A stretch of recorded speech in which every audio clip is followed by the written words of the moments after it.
Three, two, one. You ready? You're listening to the Real Pineapple Podcast Network.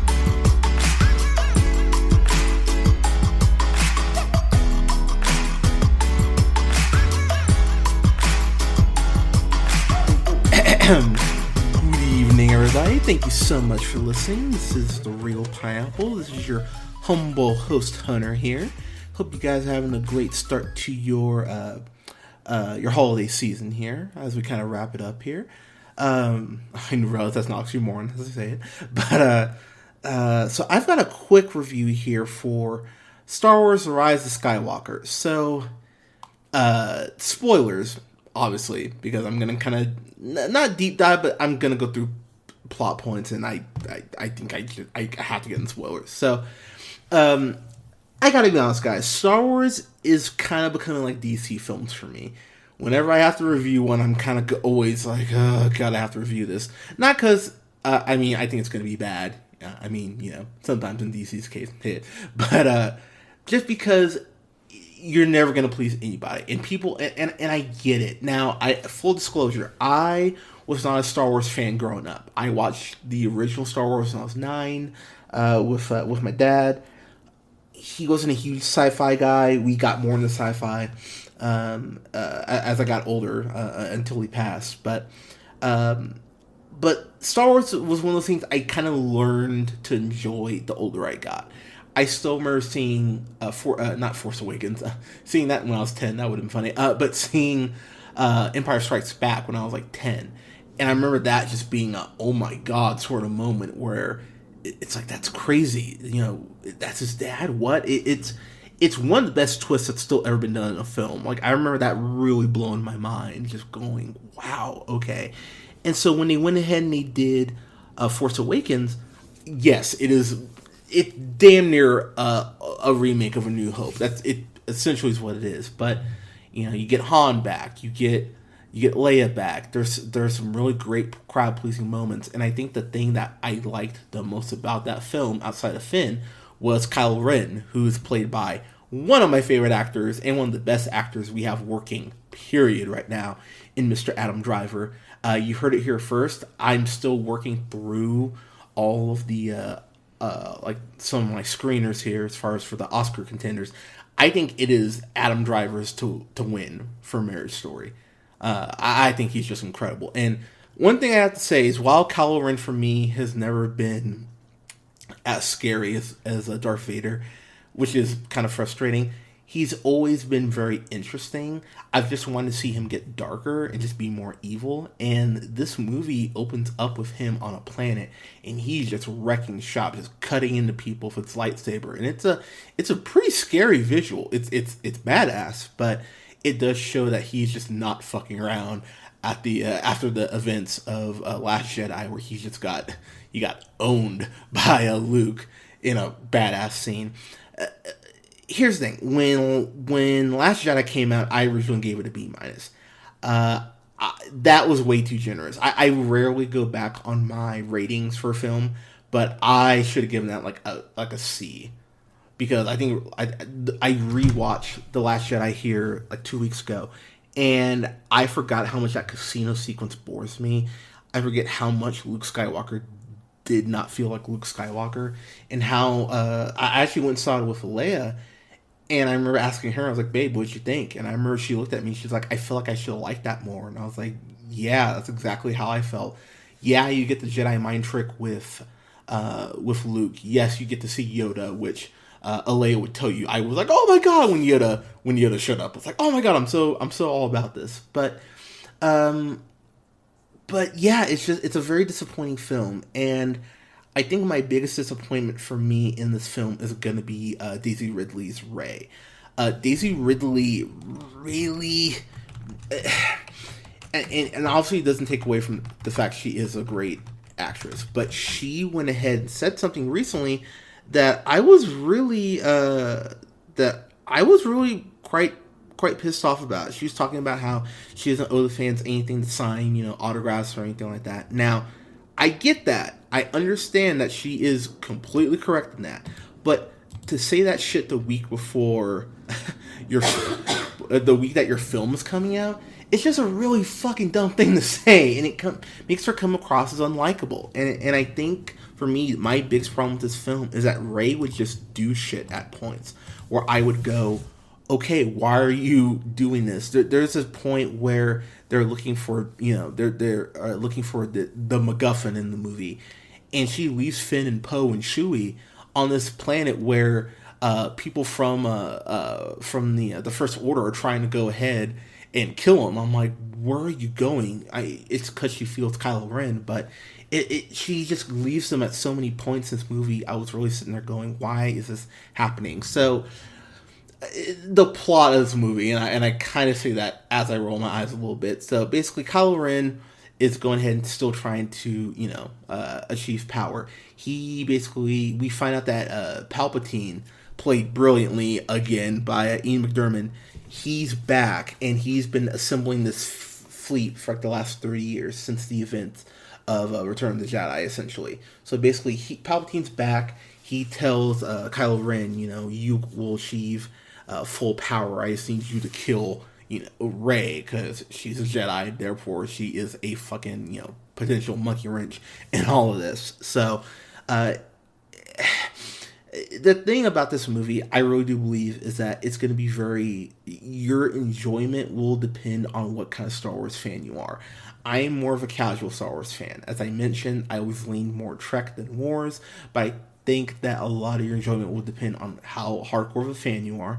I also think another part's going to depend on how old you are. I think if you're a 15, like 15, actually probably 14, 15 and up, because you probably grew up with this new trilogy of Star Wars films, this will probably sit better with you than someone who is like 32 and up, because you grew up with the original trilogy more likely. This movie is frustrating because you get J.J. Abrams back, and this film is such a really big giant fuck you to Rian Johnson. This movie undoes so much shit from The Last Jedi. It's actually kind of hilarious. One thing about this too is that I believe that's the biggest problem of it, is that the fact that this film takes so much time undoing The Last Jedi. It felt like it took 30 minutes at least to go ahead and just undo so much of that. But then that's at the detriment of this film you're making now to go ahead and do that. And it's frustrating because you want it to be good. You want it to be better. But, and I'm going to lean on this a little bit. As you guys know, Endgame, I fucking love Endgame. I thought it was an absolutely brilliant film. One thing that I love about Endgame is that they make Thor: The Dark World, arguably the most maligned film in the MCU. They actually make it relevant by bringing up Thor: The Dark World and bringing his mom back and all that when they're time traveling with to find the Infinity Stones. And it's cool because it makes you go, oh, I appreciate Thor: The Dark World a little more. I still hate that fucking movie. I think it's terrible. But they didn't go ahead and just erase Thor: The Dark World from canon because it's a bad movie. They really went out of their way to just go, fuck you, Rian Johnson. None of what you went ahead and set up in Last Jedi means anything to us. And it's frustrating from a fan perspective because you're not going to make everyone happy. If you kept that shit in and you acknowledge that it was canon, you'd have those people who would go, well, I fucking hate Last Jedi. Why the hell are you keeping that in there? And then, by erasing it, you have those people, there's no way you're ever going to make everyone happy. I completely understand that. I think what is frustrating, though, is that for as much plot as this is trying to fit in with regards to Rey and her family, and then, Finn and Poe's journey, you have to say goodbye to so many of the legacy characters like Chewie and R2-D2 and C-3PO. And of course Carrie Fisher. And speaking of Carrie Fisher, I don't believe, it's so frustrating. It's not even like the film's fault, because obviously Carrie Fisher, may she rest in peace. It just came at the worst time. They weren't able to give Leia, the the send off they wanted to, because they clearly thought she would still be around for this film. And so I think some people will definitely have a problem with the way Leia's resolution's kind of done. I thought the way she died, as far as, getting sight of Ben's head, I thought was really cool. And I thought it was a very fitting way for her to go. The problem is the film did clearly have to cut around so many things. I loved her being Rey's teacher too. I loved that. I thought that was a very nice touch. But there are just things like that where the movie kind of almost stops. Palpatine coming back, in the grand scheme of things, it makes no fucking sense. The way that he dies at the end of Return of the Jedi is so definitive. It's very confusing that they don't come out and say it, but you see kind of in the Sith cave that Palpatine is in, you see these clones of Snoke. So the movie kind of implies that maybe the original Palpatine was a clone. I personally would have liked a little more clarification on that. I know some people won't care, but for me, I was sitting there going, okay, that's a pretty big plot hole you're just not going to address. Finn and Poe, yes, they get more screen time. We get more time with Poe as far as kind of figuring out his past a little bit. There's this really great scene where they end up going on this planet because they find the Sith dagger, and they're basically trying to find where Palpatine is hiding. So they go to this planet where an old runner of his lived, Zori, who's played by Kerry Russell, which, first off, love Kerry Russell. She's actually one of my favorite actresses. Waitress, I love that freaking movie, and she voices a great Wonder Woman. If you haven't seen The Americans, you need to watch The Americans. She's absolutely incredible in that. But I like that they had Kerry Russell as Zori, kind of Judge Dredding it. Like, he has his helmet on for most of the movie. You never see Kerry Russell's full face. And I like the fact she was able to bring so much personality to that role. There's a great scene when they first land on this planet where she is admittedly pissed off still at Poe. And it's a really cool kind of standoff, kind of old school Western scene that I really appreciated. Oscar Isaac as Poe, he's one of the best actors we have. Let's just call it what it is. Between Ex Machina and Inside Llewyn Davis, the guy's incredible. If you haven't seen At Eternity's Gate, the Vincent Van Gogh movie, you should really watch that too. He's just an incredible actor, and whenever I hear he's in something, I get excited. So I just think he's just an absolute badass. So I love Oscar Isaac, and him and Poe's chemistry is back on full display, which I really appreciated. And if there is something I can say that I did love about this movie, is that Rey and Finn, when they are together, their chemistry is just so off the charts. I know some people will hate what I'm about to say, but that's fine. Get your own podcast. There is this thing that Finn, John Boyega, kind of keeps saying that he needs to tell Rey. And so, of course you think, oh, well, he's going to tell her that he loves her. He never tells her what it is, but apparently J.J. Abrams said to a fan who tweeted about it that Finn was going to tell Rey that he's force sensitive, which they've been kind of dropping hints about that ever since Force Awakens. Also the fact that he's not incompetent with a lightsaber kind of, would lead you to that conclusion. But okay, I'm trying to think how to phrase this. Okay.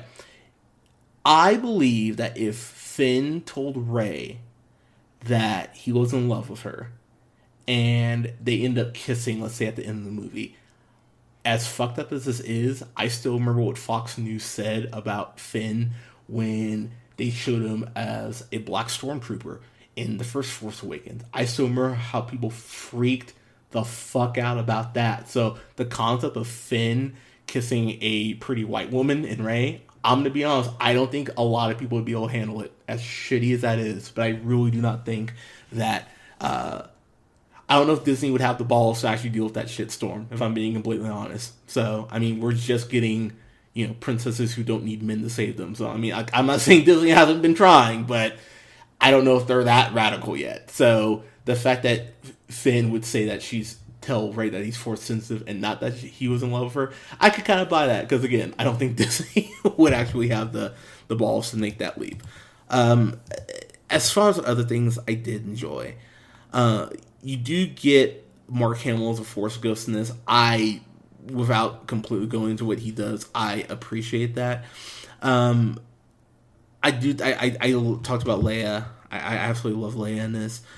There's this new actress, Naomi, Janome, that's wrong. Naomi Aki, who plays Jannah. Her and Finn have really great chemistry, and they encounter each other when they end up landing on this planet to go ahead where they think this device that they use to go ahead and find the Sith temple is at. And it leads to an amazing lightsaber scene between Rey and Kylo. And this is where the complaints are going to kind of start raining in. So the scene is incredible that they fight. There's this water crashing all around them. It's a beautifully well-shot scene. And this whole movie is just, it's like a moving painting. And I mean that in the best way, as a compliment. I thought the movie itself and how it was shot, Abrams didn't go crazy with lens flares, which he usually fucking does. I thought this was just beautiful. If I was teaching a film class as far on visuals, this is something I would show like first day. I thought this was absolutely beautifully well shot. So there's a point where Rey ends up getting stabbing Kylo in the chest with her lightsaber, and you're like, oh shit. So he drops to his knees. He's like, they don't show blood, but he's clearly near death's door. So she transfers some of his power to him using the Force and heals them. So this is where I kind of went, wait, what the actual fuck? So she ends up finding where the temple is. She flies off. So Kylo's there on this like kind of this platform as water is crashing around him. So Rey takes Kylo Ren's ship.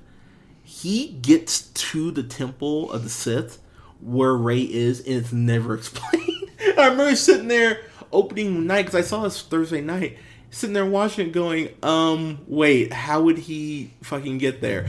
It's a great scene, like I said, but that scene in particular just really made me go, alright, that's fucking weird.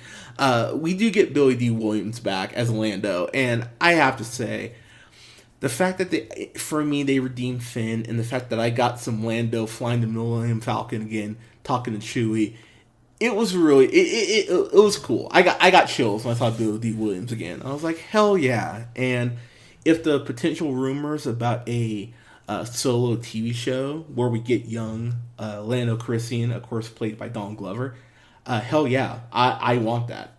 Give me more Don Glover on TV. I love Atlanta. I'd love to see him play Lando more. I'm just trying to think of all, because I think that's the other thing about this movie too. This movie it's very much a blockbuster, but there's like 3 plots worth of film just crammed in this, and I do believe this is where we kind of have to address the elephant in the room.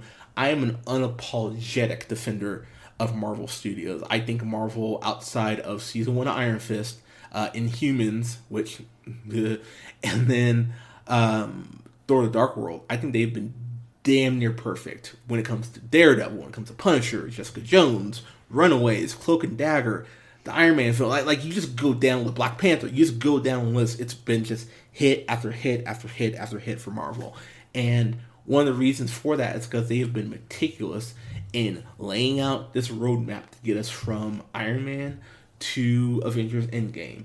And you just think about all the different, forks in the road that it took to get there, and how they, when something didn't go the way they wanted, Thor: The Dark World, they would pull an audible and give us Thor Ragnarok, which I gave a B- to, I think, initially, and I have to admit, I'm liking Thor Ragnarok a lot more. I've watched it a couple times recently. I fucking love that movie. But anyways, but Marvel clearly had a plan. Lucasfilm did not have a plan for this shit. They just had a plan in the sense of, we want to do 3 movies. That's all they did. And really, for this film, considering it undoes so much to the second film, it's actually kind of a miracle this turned out even as well as it ended up turning out.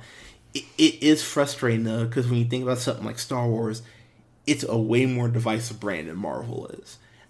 I personally love Solo. I know people who hate Solo. I know most people I've talked to love Rogue One. I think it's the best. I think it's the second best Star Wars film behind Empire. But I mean, I know some people who don't love Force Awakens. It's the brand itself has just been in such a state of flux. It feels like where we've gotten two not great Star Wars games. I've heard Battlefront 2 is way better now, but when it first launched, it was not good. It's frustrating as a fan. Now, granted, The Mandalorian is fucking incredible. I'm actually 3 episodes behind The Mandalorian. I need to get caught up on that. But Mandalorian's amazing. I'm assuming you guys know what it is. Cover your ears for 15 seconds if you haven't. Okay, ready? Cover your ears. Baby Yoda is the cutest thing in the world. Baby Yoda warms my heart. It's amazing that the internet has been so united on one thing. Can't remember the last time it happened. Okay, cool. All right, welcome back. But Mandalorian's been absolutely incredible, and Pedro Pascal is pristine on that goddamn show. What's so frustrating about this movie, though, is that for the resources that Disney and Lucasfilm have, the fact that this wasn't just the fact this was not Star Wars Endgame, basically, and a universally like, hell yeah, I love this movie, let's go. The fact we didn't get that response to this film is incredibly frustrating. And when you have the resources that they do, you need to be hitting it out of the park, or at least getting, on base. And I think while this barely got on base, it should have been better for a culmination and what should be a celebration of Star Wars. So they really didn't do their job as far as I'm concerned. I don't think this is, a dog shit movie. I don't. But at the same time, I don't think this is even close to what Star Wars fans deserve. We do get, I thought, a cool death scene for Kylo Ren when Rey and Kylo team up to go ahead and defeat the Emperor. I thought that was actually really well done. You get a really cool space battle near the end of this movie as well, which brings Lando back into it. And again, you get Finn being a badass with Poe. But there are two things. So first off, the Emperor goes ahead and just launches this giant fleet. There's really never any mention of how the technology. Now, granted, I know it's been like 30 years since Return of the Jedi, but the fact that the Emperor would have this advanced tech, where basically every ship is essentially a mini Death Star because of this ray they have. It's a bit of a tough pill to swallow, admittedly. And there's a scene where Poe is flying, and a bunch of people in of the Resistance are being just shot out of the sky, and they're basically calling out for help to anyone in the galaxy. And then this giant group of ships just pops on the screen, and I remember kind of thinking as I was watching it, going, man, they should have taken a cue from Endgame and had them be like little portals as everyone comes back. It was just kind of overbearing to see all these ships randomly pop up at the same time to go ahead and help Poe and Finn and everybody. That was a little bit of a tough pill to swallow. There's a scene where Rey gets knocked down when she's fighting the Emperor, and you get to hear all the voices of prior Jedi. I mean, you hear Hayden Christensen, you hear Samuel Jackson, you hear I'm blanking on the character's name from Clone Wars, but she's you know who I'm talking about. But you hear all these different Jedi in her head, and it was a really cool. You hear Yoda, of course. And it was a really cool, I thought, hero moment for Rey, because while Rey is being stupid at points in this movie, it is really cool to see. You do see her getting show out a little bit and show why she is who she is. And I will say, without spoiling it, I thought the last shot of this film was really beautifully done. It actually gave me chills. So there is stuff to like about this. There's stuff to just not like. I only went through a couple plot holes, but there's a lot you get to go ahead and take away from this. It's frustrating because, again, this should have been great. I think it's only good. And there are people who are going to hate this movie. And again, as I kind of talked about earlier, I could see why people would hate this. But at the same time, though, this means so much to so many people. When your art transcends like Star Wars does. There's a point where your art is no longer just yours. It belongs to the people who are inspired by it, the people who love it, the people who support it. And I truly believe you have an obligation to those people to at least put out a good, at best, or at the very least, product. And the fact of the matter is, Disney has been very iffy on Star Wars so far since acquiring Lucasfilm. So, bottom line, guys, I know Kathleen Kennedy, I believe. I know she's running a Lucasfilm right now, but apparently she's a holdover from Lucas. Apparently she never told Lucas no, and to be honest with you, it shows that she never told Lucas no. Jon Favreau's done an incredible job with Lion King, with Jungle Book, and Chef. Helped launch the MCU with Iron Man. Directed fucking Elf. I mean, Jon Favreau's an incredible director, writer. He's crushing it on The Mandalorian right now. I'll tell you right now, Favreau should be the next person to lead Star Wars into the future. We're not getting a Star Wars film for like 3 years, and I'll be honest, I think that's good, because after this, we kind of need a break from it, and Disney and Lucasfilm need to figure out what the hell they're doing with this franchise. There's no reason it should be this divisive. Everyone should love this movie, and it's a fucking shame that not everyone does, and that breaks my heart, because again, I know what this means to people. It's frustrating to have something that you love not well represented on screen, and for what this is, while I think it's decently represented on screen, not nearly to the potential that it has. So as far as a final grade, I gave Last Jedi a B-, which was way too high. As I mentioned earlier, it should be more of a C-. Actually, I would give a rare retraction on the grade. I would give Last Jedi a C-. For this, I'm torn on this, because I think as far as quality, it's a C+. But because it's Star Wars and for how it does look on the big screen, I think you almost need to see it big. You need to see it loud, unless you have a awesome home theater setup. So I begrudgingly, and I really do mean this, you know what? No, I like, most people have a good TV at their house. I can't give it a B-. I would see this like at a $5 movie Tuesday, or when IMAX tickets are on sale. Like, go see it then. So I'll give this a B-.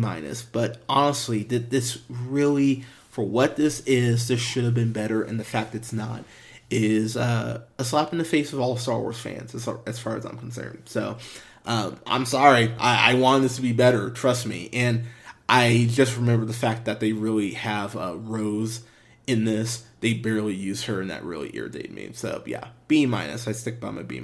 But guys, I know people have thoughts. Star Wars, Rise of Skywalker. What do you guys think? Let us know what you thought in the comments below. You can follow yours truly on the Twitter at JHunterRealPineapple. You can follow Scott on Twitter at Nearmanthefirst.